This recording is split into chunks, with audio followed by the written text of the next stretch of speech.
ఎన్నో రోజులుగా రాష్ట్ర ప్రజలందరూ ఎదురు చూస్తున్న ఈ ఒక దుర్మార్గుడిని అరెస్ట్ చేయటం అనే విషయంలో ఫైనల్ గా ఆంధ్ర పోలీసులు విజయం సాధించారు. అయితే ఎన్ని దుర్మార్గాలకి పాల్పడటమే కాకుండా వాటిని కప్పిపుచ్చుకోవడానికి పదే పదే వేరు వేరు తప్పులు చేసుకుంటూ ఒకదాని మీద ఒకటి అంటే ఆ తప్పులు చేసుకుంటూ ఈ గత వైసీపీ పాలనలో జరిగిన ప్రతి విషయంలోనూ ఇలాగే జరుగుతూ ఉంది. అయితే అన్నిట్లోకి ఇంకా దుర్మార్గంగా ఎవరైతే బాధితుడు ఉన్నాడో బాధితుడు అంటే గన్నవరం పార్టీ ఆఫీస్ మీద దాడి చేశారు, దారుణంగా కొట్టారు, తగలబెట్టారు. ఇవన్నీ విజువల్స్ అన్ని చూస్తూనే ఉన్నాం. అంతా అంతా చాలా స్పష్టంగా కనపడింది ఆ రోజుల్లో. ఫైనల్ గా ఇప్పుడు న్యాయం జరుగుతుంది అనే వాళ్ళందరినీ అరెస్టుల పర్వం జరుగుతుండగా అంటే ఏదో సినిమాలో చూపించినట్టుగా బాధితుడిని కిడ్నాప్ చేసి బెదిరించి వాళ్ళతోనే ఒక వాంగ్మూలం ఇప్పించి నాకేం సంబంధం లేదు, నేను ఫిర్యాదే చేయలేదు అంటే అసలు ఎలా ఎలా ఉందో ఒకసారి పరిస్థితి ఆలోచించింది. ఇలాంటివి వైసీపీ పాలన జరిగాయి. ఇప్పుడైతే కనుక అవకాశమే లేదు. ప్రజలందరూ కూడా గమనిస్తా ఉన్నారు. బాధితుడినేమే కిడ్నాప్ చేసి భయభ్రాంతులు చేసి వాళ్ళతో వాంగ్మూలం ఇప్పించినంత మాత్రాన అది బయటకు వచ్చేస్తుంది. మనంతా సేఫ్ అయిపోతాం అనుకుంటాం. ఇప్పుడు కుదిరే పరిస్థితి లేదు. ఓకే, ఎంత దుర్మార్గం ఒకసారి ఆలోచించింది. అయితే ఈ లోపే కుటుంబ సభ్యులు కిడ్నాప్ అయిన సంగతి కేసు పెడతాం జరిగింది.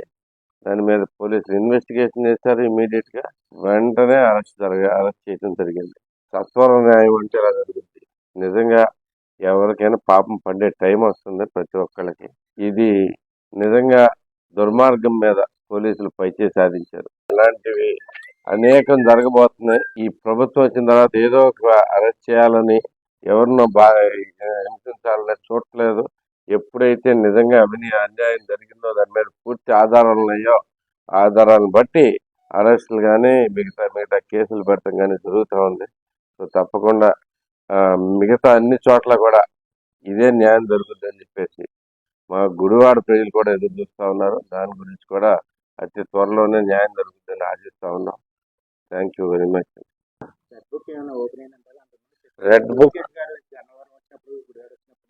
గుడివాడ రాలేదండి లోకేష్ గారు. మెయిన్ టార్గెట్ కాదండి, మెయిన్ తప్పులు వీళ్ళు ఎక్కువ చేస్తున్నారు కాబట్టి వీళ్ళది ఆటోమేటిక్ గా బుక్ లోనే ఉంటాయి. అంటే ఎవరో వచ్చి స్పెషల్ గా లేనిపోని కేసులు పెట్టాల్సిన అవసరం ఏం లేదు. ఎందుకంటే వీళ్ళు చేసిన దుర్మార్గాలన్నీ ఎదుర్కొనడానికి కనపడతా ఉన్నాయి. ఇక్కడ గుడివాడలో అయినా కానీ మీరు అనేకమైన దుర్మార్గాలు జరిగి ఉన్నాయి. వాటిలన్నిటి మీద కూడా యాక్షన్ త్వరలోనే వస్తుందని చెప్పి ఆశిస్తాం. దాని మీద పూర్తి అవగాహన ఉంది నాకు. దాంట్లో మాకు తెలిసిందంతా కూడా ఇవ్వటం జరిగింది. దానిలో జరిగిన మా అన్యాయం మొత్తం అది టెక్నికల్లీ అంతా ప్రూవ్ అయినప్పుడే మనం క్లియర్ గా యాక్షన్ తీసుకుంటాం.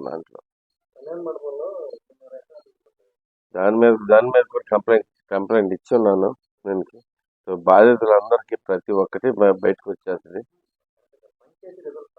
పంచాయతీ రిజర్వ్ స్థలాలు కాదు, మొత్తం అన్నిటిని వెనక్కి తెచ్చుకున్నాం. దాని మీద ఇంకా వేరే ఆరోపణలు కూడా ఉన్నాయి.